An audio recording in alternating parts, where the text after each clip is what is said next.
ఆయుర్వేదం ప్రత్యేకత మనం రోజువారీగా వాడుకునేటటువంటి మసాలా దినుసుల్ని ఔషధాల కింద వాడటం. దీనికి ఒక అద్భుతమైన ఉదాహరణ ఏమిటంటే త్రికట్టు చూర్ణం. అంటే సొంటి, పిప్పళ్ళు, మిరియాలు, ఈ కాంబినేషన్ త్రికట్టు చూర్ణం అంటారు. ఇది తక్కువ మొత్తాల్లోనే అద్భుతమైనటువంటి ఫలితాన్ని చూపిస్తుంది. అనేక సమస్యలను తగ్గించుకోవచ్చు. మెయిన్గా కఫ సంబంధ సమస్యలు చాలామందిని ఇబ్బంది పెడుతూ ఉంటాయి. శ్లేష్మం ఛాతిలో పెరిగిపోతూ ఉంటుంది. దగ్గు, జలుబు, ఒకటి కాదు రెండు కాదు, అనేక సమస్యలు. ఇలాంటి సందర్భాల్లో ఊపిరితిత్తుల్ని శక్తివంతం చేసుకోవడానికి, సాధారణ ఆరోగ్యాన్ని ఇంప్రూవ్ చేసుకోవడానికి ఈ త్రికట్టు చూర్ణం మీకు ఉపయోగపడుతుంది.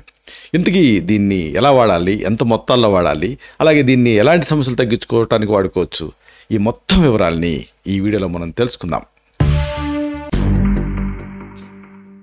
మిత్రులారా నమస్కారం, నేను మీ డాక్టర్ చిరుమామిళ్ళ మురళీ మనోహర్. ఈ వీడియోలో మనం తెలుసుకోబోతుంది అమేజింగ్ విషయం, త్రికట్టు చూర్ణం. ఒక్క ముక్కలో చెప్పాలంటే ఇది ఆరోగ్యానికి మూలం అని చెప్పొచ్చు. అంటే ఈ ఆరోగ్యాన్ని పునఃస్థాపించడానికి మీకు ఇది ఉపయోగపడుతుంది. మన ఆయుర్వేదం అందించిన అపురూపమైన సంపద, తరతరాలుగా వస్తున్నటువంటి ఆరోగ్య రహస్యం ఈ త్రికట్టు చూర్ణం అని చెప్పొచ్చు. ఇక అసలైన ఉపయోగం, ఇది అధిక కొలెస్ట్రాల్ని కరిగిస్తుంది. ఇది ఒక అమేజింగ్ విషయం. త్రికట్టు చూర్ణంకి ఉన్న ప్రత్యేకత ఏమిటంటే ఇది లిపోలైటిక్ యాక్షన్ ఉంటుంది. అంటే కొలెస్ట్రాల్ తగ్గించే ఒక మంచి ఔషధం ఇది కాలేయంలో కొలెస్ట్రాల్ నుంచి ఆ పిత్తామ్లం తాలూకు సంశ్లేషణని పెంచుతుంది. అది దీంట్లో బ్యూటీ. ఇది మామూలు మోడర్న్ డ్రగ్స్, స్టాటిన్స్ వాడతారే, అలాగే కొలెస్ట్రాల్ ఉత్పత్తిని ఇది నిరోధించకపోవచ్చు, కానీ శరీరంలో కొలెస్ట్రాల్ తాలూకు సరైనటువంటి వినియోగానికి సహాయపడుతుంది. అంటే కరెక్ట్ యూసేజ్కి, కరెక్ట్ అసిమిలేషన్కి ఇది సహాయపడుతుంది. అంటే స్టాటిన్ కాదు ఇది. స్టాటిన్స్లో చాలామందికి స్టాటిన్స్తో ఒళ్ళు నొప్పులు అలాంటివి వస్తూ ఉంటాయి, కానీ త్రికట్టు చూర్ణం వాడితే అలా రాదు. అది దీంట్లో వేరియేషన్. అంటే దీని ద్వారా రక్తంలో ఆ కొలెస్ట్రాల్ స్థాయిని ఇది తగ్గించడానికి సహాయపడుతుంది. అధిక కొలెస్ట్రాల్ స్థాయిని తగ్గించుకోవడం కోసం త్రికట్టు చూర్ణాన్ని 250 మిల్లీగ్రాముల నుంచి 500 మిల్లీగ్రాముల వరకు గోరువెచ్చని నీళ్లతో కలిపి రోజుకి 2 సార్లు తీసుకోవాల్సి ఉంటుంది. ఇక అసలైన యూసేజ్ మరొకటి ఉంది. ఆస్మాలో ఇది ఎలర్జిక్ బ్రాంకైటిస్లో ఉపయోగపడుతుంది. త్రికట్టు చూర్ణంలో ఉండేటువంటి మూడు మూలికలకి బ్రాంకోడైలేటర్ యాక్షన్ ఉంటుంది.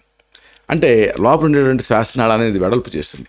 కఫం తాలూకు ఉత్పత్తిని తగ్గిస్తుంది. మ్యూకస్ ప్లగ్స్ తయారు కాకుండా సహాయపడుతుంది. అలాగే ఛాతిలో పట్టేసినట్టు ఉండేటువంటి ఆ ఫీలింగ్ని కూడా ఇది తగ్గిస్తుంది. సాధారణంగా దీన్ని పుష్కర మూలం అంటే ఇన్యులార్ ఎస్మోజోతో కలిపి ప్రిస్క్రైబ్ చేస్తూ ఉంటాం. ఎలా? త్రికట్టు చూర్ణం 250 మిల్లీగ్రాములు, అలాగే పుష్కర మూల చూర్ణం 500 మిల్లీగ్రాములు, తేనె 1 టీ స్పూన్. ఈ కాంబినేషన్. ఈ పుష్కర మూలం కూడా మీకు ఆయుర్వేద మూలికల అంగడిలో దొరుకుతుంది. ఈ మిశ్రమాన్ని రోజుకి 2 సార్లు తీసుకోవాల్సి ఉంటుంది. ఇంకొక మేజర్ యూజ్ ఏంటంటే ఇరిటబుల్ బౌల్ సిండ్రోమ్లో ఇది ఉపయోగపడుతుంది. అంటే అసలు మామూలుగా ఇరిటబుల్ బౌల్ సిండ్రోమ్ అనేది ఒక పెద్ద ప్రశ్నార్థకమైనటువంటి సమస్య. చాలామంది ఇబ్బంది పడుతూ ఉంటారు, కానీ కాజ్ అన్నోన్ అని చెప్తూ ఉంటారు, ఇటియాలజీ అన్నోన్. అంటే ఈ ఇరిటబుల్ బౌల్ సిండ్రోమ్ తాలూకు ఖచ్చితమైనటువంటి కారణం తెలియదు. అయితే ఆయుర్వేదం ప్రకారంగా జీర్ణశక్తి తాలూకు ఒక డిజార్డర్నే ఇరిటబుల్ బౌల్ సిండ్రోమ్ అంటారు.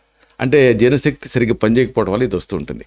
అన్ని జీర్ణ అవయవాలకి ఇది విస్తృతంగా ప్రభావితం చేస్తూ ఉంటుంది. కాబట్టి అంటే ఇరిటబుల్ బౌల్ సిండ్రోమ్ ఉన్నప్పుడు ప్రతిదీ, అంటే లివర్ దగ్గర నుంచి పేగుల కదలిక వరకు ప్రతిదీ ఎఫెక్ట్ అవుతూ ఉంటాయి. కొన్ని కారణాల వల్ల ఈ పేగు ఖండాలు సంకోచిస్తాయి. దీంతో కడుపు ఉబ్బరింపు, అలాగే గ్యాస్, తిమ్మిళ్ళు, లేకపోతే విరేచనాలు మళ్ళీ మార్చి అవుతూ ఉంటాయి. విరేచనాలు అవుతాయి, అలాగే మళ్ళీ అదే సందర్భంలో కాన్స్టిపేషన్ ఇబ్బంది పెడుతూ ఉంటుంది. కఫం అనేది మలంలో చేరుతూ ఉంటుంది, మలంలో మ్యూకస్ పడుతూ ఉంటుంది. చాలామంది పేషెంట్స్ చెప్తూ ఉంటారు, డాక్టర్లు ఏం పెద్దగా పట్టించుకోరు. అంటే ఆ మోషన్లో కఫం పడుతున్నప్పుడు, లేకపోతే శ్లేషం పడుతున్నప్పుడు, లేకపోతే నురగ వస్తున్నప్పుడు అదేముందిలే డాక్టర్ పేషెంట్ అలాగే చెప్తూ ఉంటారు అనుకుంటారు, కానీ పేషెంట్ మాత్రం ఇబ్బంది పడుతూ ఉంటారు. బోల్డంతా కఫం వెళుతూ ఉంటుంది మలంలో. అలాంటి సందర్భాల్లో మలంలో ఆ నురగ వచ్చినా, కఫం పడుతున్నా, అలాంటి సందర్భాల్లో జిగటగా ఉన్నా, అలాంటప్పుడు ఈ త్రికట్టు చూర్ణం అనేది ఉపయోగపడుతుంది. ఇది జీర్ణశక్తిని నార్మలైజ్ చేస్తుంది, అలాగే దాని విధుల్ని సరి చేస్తుంది. ఇది మలంలో ఉండేటటువంటి ఆ కఫాన్ని, ఆ శ్లేష్మాన్ని తగ్గిస్తుంది. ఐబిఎస్ తాలూకు ఆ లక్షణాల మీద ఇది పనిచేస్తుంది. ఐబిఎస్ లక్షణాలు ఉన్నప్పుడు త్రికట్టు చూర్ణాన్ని 250 మిల్లీగ్రాముల నుంచి 500 మిల్లీగ్రాముల మోతాదుగా దీన్ని గోరువెచ్చని నీళ్ళతో రోజుకి 2 సార్లు తీసుకోవాల్సి ఉంటుంది. ఇక మరొక మేజర్ యూజు, ఇది గౌట్ తాలూకు ఆ కీళ్ళ నొప్పులను తగ్గిస్తుంది. కొంతమందికి అర్ధరాత్రి ఉన్నట్టుండి ఆ గౌట్ నొప్పులతోటి మెలకు వచ్చేస్తుంది. విపరీతంగా బొటన వేలు వాచి కనిపిస్తూ ఉంటుంది. గౌట్ వ్యాధిగ్రస్తులు 2 రకాల నొప్పులను అనుభవిస్తూ ఉంటారు. అది కొంతమందికి నొప్పి, అలాగే సెన్సిటివిటీ పెరిగిపోవటం, అలాగే ఎర్రదనం, ఇంకా ప్రభావిత కీళ్ళపైన వేడి ఇలాంటివన్నీ ఉంటూ ఉంటాయి. శరీరం బరువుగా అనిపిస్తూ ఉంటుంది, అలసటగా అనిపిస్తూ ఉంటుంది, నీరసం ఇలాంటి ఇబ్బంది పెడుతూ ఉంటాయి. ఉదయం నిద్ర లేచినప్పుడు ఫ్రెష్గా ఉండదు, అసౌకర్యంగా ఉంటూ ఉంటుంది. ఉదయం లేవటానికి కష్టంగా ఉంటుంది, మార్నింగ్ స్టిఫ్నెస్ ఉంటుంది కీళ్ళలో, అలాగే కీళ్ళు బిగుసుపోయి ఉంటాయి, అలాగే బద్ధకం లక్షణాలు కూడా ఉంటూ ఉంటాయి. ఇలాంటప్పుడు ఈ త్రికట చూర్ణం అనేది ఇలాంటి గౌట్లో మీకు ఉపయోగపడుతుంది. ఈ లక్షణాలన్నీ కఫం ఎక్కువగా ఉండటం వల్ల వస్తూ ఉంటాయి. అంటే గౌట్లో ఆమం అక్యుములేట్ అవటం వల్ల ఈ ఇబ్బంది మనకి కనిపిస్తూ ఉంటుంది. ఇలాంటప్పుడు ఆ లోపల ఉండేటువంటి ఇన్ఫ్లమేషన్ తగ్గించాలి, రిలీఫ్ని ఇవ్వాలి. గౌట్ లక్షణాలు ఉన్నప్పుడు త్రికట చూర్ణాన్ని 250 మిల్లీగ్రాముల నుంచి 500 మిల్లీగ్రాముల మోతాదుగా గోరువెచ్చని నీళ్ళకి కలిపి రోజుకి 2 సార్లు తీసుకోవాల్సి ఉంటుంది. ఇవి కొంతమందికి వికారం, వాంతులు, ఆకలి లేకపోవటం ఇవి మహా ఇబ్బంది పెడుతూ ఉంటాయి. ఇలాంటి సందర్భాల్లో కూడా ఇది ఉపయోగపడుతుంది. ఛాతీలో మంటగా ఉన్నప్పుడు ఎదగాలినట్టుంది డాక్టర్ గారు అంటూ ఉంటారు. అలాగే ఒక్కోసారి ఎసిడిటీ ఉంటూ ఉంటుంది.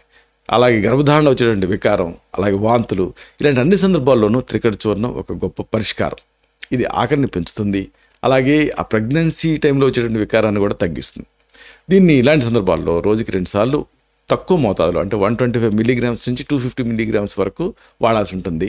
తేనె అనేది దీనికి ఉత్తమమైనటువంటి అనుపానం. అయితే గ్లోబల్గా ఎంత తీసుకోవాలనేది తెలుసుకోవాలి.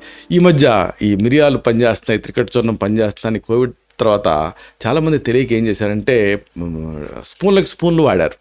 దాంతో ఆ తర్వాత ఎసిడిటీ తోటి చాలా కాలం పాటు ఇబ్బంది పడుతూనే ఉన్నారు. కాబట్టి మోతాదు తెలుసుకోవడం అనేది చాలా అవసరం. త్రికట చూర్ణం తలకు సాధారణ మోతాదు ఎంత అంటే రోజుకి 2 సార్లు 125 మిల్లీగ్రామ్స్ నుంచి 500 మిల్లీగ్రామ్స్ వరకు, అంటే పావు టీ స్పూన్ కంటే తక్కువ. కానీ మన వాళ్ళు స్పూన్లు వాడుతున్నారు. అంటే పావు టీ స్పూన్ మంచిదైతే స్పూన్ ఇంకా మంచిది కదా అనుకుంటారు. కానీ కాదు, అనవసరంగా దానివల్ల ఈ గ్యాస్ట్రైటిస్ వచ్చే రిస్క్ ఉంటుంది. కాబట్టి రోజుకి 1 గ్రామ్ కంటే ఎక్కువ మోతాదులో తీసుకోకూడదు. తీసుకుంటే ఛాతీలో మంట కానీ ఎసిడిటీ కానీ వచ్చే అవకాశం ఉంటుంది. ఇది గుర్తుంచుకోవాలి. మ్యాక్సిమం ఎంతవరకు తీసుకోవచ్చు అంటే 1 గ్రాము ఉంది. దీన్ని 5 గ్రాముల కంటే ఎక్కువగా తీసుకోకూడదు రోజుకి. అది కూడా డివైడ్ చేసి తీసుకోవాల్సి ఉంటుంది. ఒకవేళ అలా కాకుండా ఎక్కువ తీసుకుంటే ఏమవుతుంది అంటే కొన్ని దుష్ప్రభావాలు వస్తాయి. సాధారణ దుష్ప్రభావం ఏంటంటే ఛాతీలో మంటగా ఉండటం, అలాగే ఎసిడిటీ రావటం. ఓవర్గా తీసుకుంటే అప్పుడు నోట్లో మంటగా అనిపిస్తూ ఉంటుంది, నోరంతా పొక్కినట్టు అనిపిస్తూ ఉంటుంది, ఛాతీలో మంటతో పాటుగా గొంతులో మంట అనిపిస్తుంది, శరీరంలో వేడి ఫీలింగ్ ఉంటూ ఉంటుంది, నోట్లో పుండ్లు తయారవుతూ ఉంటాయి, చెమటలు కూడా పట్టే అవకాశం ఉంటుంది, కళ్ళలో ఎరుపు జీరాలు కనిపిస్తాయి, మంటగా కూడా అనిపిస్తుంది. చాలా అరుదు ఇవన్నీ, కానీ అనిపించే అవకాశం ఉంది. అలాగే గర్భధారణ టైంలో కానీ తల్లిపాలు ఇచ్చే టైంలో కానీ త్రికట చూర్ణాన్ని వాడుకోవచ్చు. కాకపోతే గర్భధారణ టైంలో రోజుకి 500 మిల్లీగ్రాముల వరకు మ్యాక్సిమం వాడాలి. తల్లిపాలు ఇచ్చే టైంలో మాత్రం రోజుకి 1000 మిల్లీగ్రామ్స్ వరకు దీన్ని వాడుకోవచ్చు. ఇది సురక్షితమైనటువంటి డోసు. ఎందుకంటే ఎక్కువ మోతాదులో తీసుకుంటే మళ్ళీ ఇబ్బందులు వచ్చే అవకాశం ఉంటుంది. ఏదేమైనా గర్భధారణ సమయంలో దీన్ని 500 మిల్లీగ్రాముల వరకు మ్యాక్సిమం, అంతకంటే తీసుకోకపోవటం మంచిది. తల్లిపాలు ఇచ్చే టైంలో కూడా 1000 మిల్లీగ్రాములు, అంటే 1 గ్రామ్ కంటే ఎక్కువ మోతాదులో తీసుకోకుండా ఉండటం మంచిది. కాబట్టి ఇలా చేస్తే ఇబ్బంది ఉండదు. గర్భధారణలో ఎక్కువ మోతాదులో తీసుకుంటే మళ్ళీ గర్భస్రావం, రక్తస్రావం అయ్యేటటువంటి రిస్కులు రేర్ అయినప్పటికీ ఉంటాయి. కాబట్టి దీన్ని దృష్టిలో ఉంచుకోవాలి. ఇలాంటి మరిన్ని ఇన్ఫర్మేటివ్ వీడియోస్ కోసం ఈ ఛానల్ సబ్స్క్రైబ్ చేసుకోండి. అలాగే ఈ వీడియోలు అప్లోడ్ అవడంతోనే ఆ విషయం మీకు తెలియాలనుకుంటే బెల్ బటన్ క్లిక్ చేయండి. అప్పుడు మీకు ఒక నోటిఫికేషన్ వస్తుంది. ఆ నోటిఫికేషన్ మీరు క్లిక్ చేస్తే ఆ వీడియోని మిస్ కాకుండా చూడగలుగుతారు. అలాగే ఈ వీడియో మీకు నచ్చితే లైక్ చేయండి. అప్పుడు ఇది మరింత ఎక్కువ మందికి రికమెండ్ అవుతుంది. ఈ వీడియో తలకు పర్పస్ సర్వ్ అవుతుంది. అంటే అందరికీ ఆరోగ్యాన్ని మన అభిలాష, మన ఆకాంక్ష నెరవేరుతాయి. అలాగే మరొక ముఖ్యమైన విషయం, మీరు ఎప్పుడన్నా ఈ సొంటి కొమ్ముల్ని, మిరియాలని, పిప్పళ్ళని ఇలాంటి వాటిని వాడారా? వాడిన తర్వాత మీకు ఎలా అనిపించింది? ఎలాంటి సమస్యలు తగ్గాయి ప్రధానంగా? అలాగే ఏమన్నా మీకు ఇబ్బందులు వచ్చాయి ఇలాంటి దీంతో? పరిమిత మొత్తాలలో డోస్కి లోబడి వాడితే ఎలా ఫీల్ అయ్యారు? ఇలాంటి మీ అనుభవాల్ని కామెంట్ సెక్షన్లో పోస్ట్ చేస్తే అది మన ఇతర సబ్స్క్రైబర్స్కి ఒక ఫస్ట్ హ్యాండ్ ఇన్ఫర్మేషన్ లాగా ఉపయోగపడుతుంది. అది దీంతో ఒక హెల్దీ కమ్యూనిటీని మనం బిల్డప్ చేయొచ్చు. శతం జీవ శరదో వర్ధమానః, శతం హేమంతాన్ శతం వసంతాన్. 100 శరత్తులు, 100 హేమంతాలు, 100 వసంతాలు వర్ధిల్లుతూ జీవించండి. Stay healthy, stay happy, be positive, keep smiling. Love you all. శుభం.